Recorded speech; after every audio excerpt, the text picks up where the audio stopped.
Hey guys, Jarek there, Dragon here, doing another vlog. Sorry if the mic quality is low. For some reason, the feature in YouTube, directly upload with your webcam, is, I don't know, it always makes the sensitivity for my mic go incredibly high. So I can't adjust that, so sorry for the mic quality. But people want to know information about the fire that happened yesterday. They keep posting comments about how it started and stuff like that. So first things first, we have had a big bum problem. Next door. Portland in general just has a very big bum problem because people are very nice to the homeless.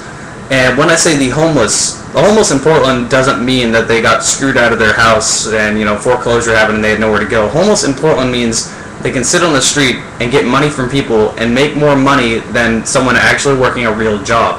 I worked at a community center and I knew countless bums that owned apartments just from sitting out on the street and getting money. So they make a decent amount of money, and they do fine here. And bums are everywhere in Portland. It's like the bum capital of the USA. So it's the only annoying thing about this city. But yeah, there was a big bum problem right next door, and apparently the house is vacant and owned by the bank, and they want something like $88,000 for someone to live there, and they're currently waiting to renovate it. It has big problems from the bums, causing a lot of property damage to the place. Bums used to live downstairs in there. They broke out a window, went downstairs. They messed with the heater, so oil is all over downstairs. So a lot of renovations have to happen to it because of all the bums doing property damage. The bums broke the padlock off the shed and have been living in the shed. They always sleep on the porch in the front yard in that house next door. It's always been a big problem. Cops have arrested multiple people, but in general, cops tend to kind of ignore bum-related calls because they're just so common in Portland. And yeah, bums were a big problem. The way the fire started, when I saw the fire after I called 911, I went over next door to look at the shed, and a bum rolled out of the shed, and he was disabled so he couldn't walk. So me and another guy grabbed him and dragged him away from the fire because he was pretty much leaning against the shed that was in an inferno at that point. So we dragged him away from it, and he was really ecstatic, and he was going, I wasn't smoking in there, I wasn't doing anything, I didn't start it, which is yeah, we really believe you. So he was smoking in the shed and caused a fire pretty much.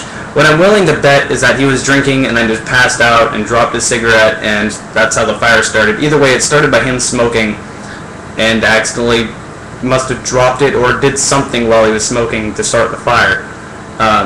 So bottom line, the bum caused the fire. That was trespassing on other people's property and sleeping in his shed. And so I don't want the bums around here. But after we had already rescued him, the fire truck showed up. The firemen pretty much put out the fire within 30 minutes, really quickly got it contained. They showed up 5 minutes at the very most after getting called.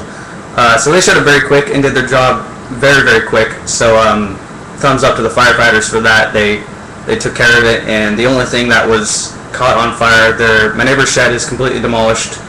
But that went up really fast. There was a lot of foam and garbage in that shed, so it was a big fire hazard to start. So once a fire goes up in there, there's no stopping unless you have full materials to be able to stop it. Yeah, the neighbor's shed's destroyed. It looks like it'll fall over, honestly. I don't want anyone walking in there because it might fall over. My shed got pretty toasted. The roof is pretty burnt. Some of the walls are missing. Pieces of the walls got burnt off. So mine got some property damage. I've contacted my landlord. I rent this place, so honestly it's not much of my concern, and I never kept anything in that shed to begin with. I honestly just used it as a shooting trap, really, so that I wouldn't shoot my neighbors' houses or anything like that. Yeah, basically their shed's destroyed. Mine's pretty burnt. My landlord, I haven't heard back from him. I've sent him pictures, and I called them, and they're probably looking into the insurance right now and dealing with that. So yeah, that's pretty much just all that happened with the fire. It didn't spread anywhere else. It was contained within the sheds. Firefighters took care of their job very, very quick. Put it out in under 30 minutes. So they actually showed up twice apparently after that while I was asleep. At least that's what Adam tells me, because he's here for a week. He says they showed up after that because it started smoking again, and they came back twice. But yeah, it's completely gone and out of. And bottom line, it was started because a bum was trespassing and sleeping in the shed where he shouldn't have been to begin with. And it's been a common problem. So hopefully this means something will happen. Unfortunately, that's how something has to get done. Someone either has to get injured, hurt, or property has to be damaged before the police will really take something into consideration. like for instance, there was a crosswalk just across the street that way on Foster, and the